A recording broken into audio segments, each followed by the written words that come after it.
Hello everybody and welcome to my channel, and today we're doing some sandwiches that are actually delicious.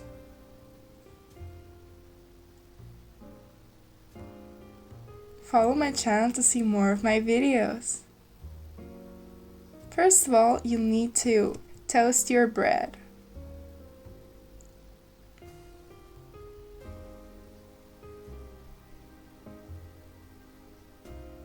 I'm only toasting one part.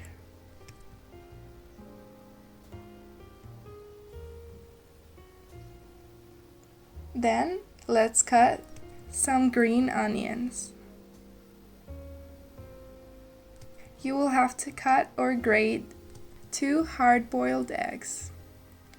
Then add into a bowl 1 can of tuna.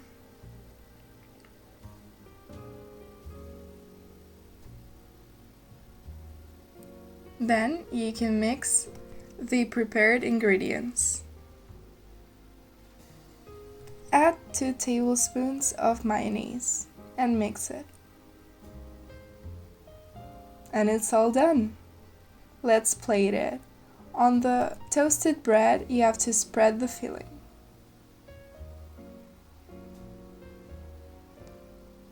And this is the result.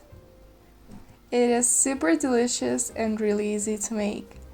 I hope you enjoyed this video, and if you did, give me a like and subscribe to my channel. Thank you for watching this video.